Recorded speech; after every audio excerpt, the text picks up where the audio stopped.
Alright guys, so it is actually the start of Farm Where You Live, so we are super excited. Everybody's got their kids set up. We have us living the Height Life, Willowbrook Homestead, and then homesteading in Hungary. So it's like a huge party here.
It's a dream of mine. I've been dreaming about it about 15 years and finally devoted some time to it this summer and got it working about a month ago. But it takes any free-flowing grain, corn or wheat or whatever, up here in the hopper, and it comes down in the shoe, and the shoe is shaking.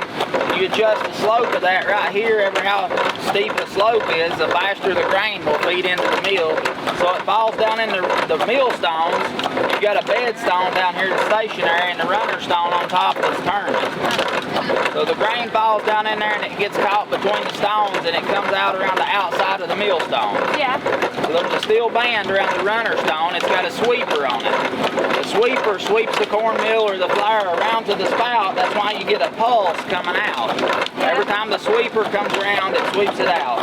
So then it comes down on this screen, and the bran or the skin stays on top of the screen. The cornmeal and the grits will go through the screen, and the bran goes off the end. Okay, so what is that? That's cornmeal? Cornmeal and grits. See the difference? Oh, I do. Cornmeal's real fine, the grits are coarse. Oh, wow. You can adjust if you want to grind all flour or all cornmeal. You just, there's a knob right here you turn and then adjust how close together the stones are. Yeah. So the closer they are together, the finer you're going to grind.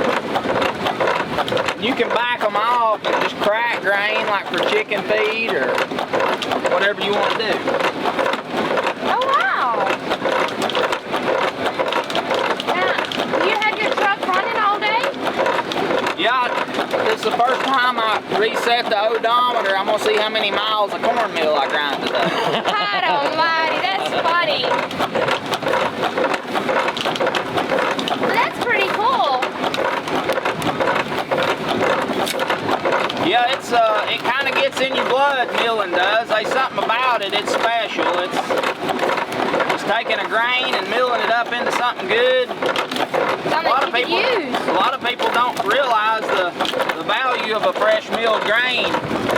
They've done studies and they say that after a grain is milled within 3 days, you've lost about 90% of the nutrient content in it. So fresh milling is essential to having good, you know, a good quality thing to eat. Oh wow, thank you. Yeah, you're welcome. Thank you. Thank y'all. Y'all need to go check out Metcalf Mills on YouTube. Thank you, buddy. How many people in here have heard that commercial, pig the other, or pork the other white meat? You know why it's white? Because those pigs are raised in a factory farm and they're anemic. Your pig, your pork should be rosy. It should have a rosy appearance to it. So that's what we see, right? How many people knew that? So you're gonna get all kinds of more bang for your buck than you ever thought. You can see right there, there's part of the joint.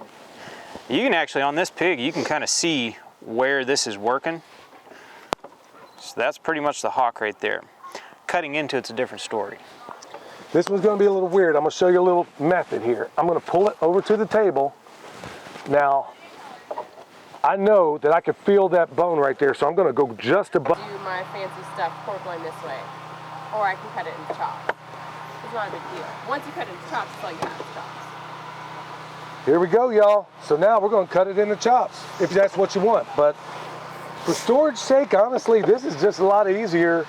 Now, if this were a regular pig, I mean, clearly, this is gonna be much, much bigger. But we'll do it both ways. I'll go ahead, we'll make them into chops. You seem to have a lot of plants. I do. Yeah. So all fall and winter veggies. So we have Brussels sprouts, cauliflower, red cabbage, calendula, kale, bok choy, collard, broccoli, and lettuce. You got a whole salad, didn't you? Yes, ma'am. Absolutely. And what else? What else do I do? I mean, I teach people how to grow food. So I go out one-on-one and go to people's garden space and help them out.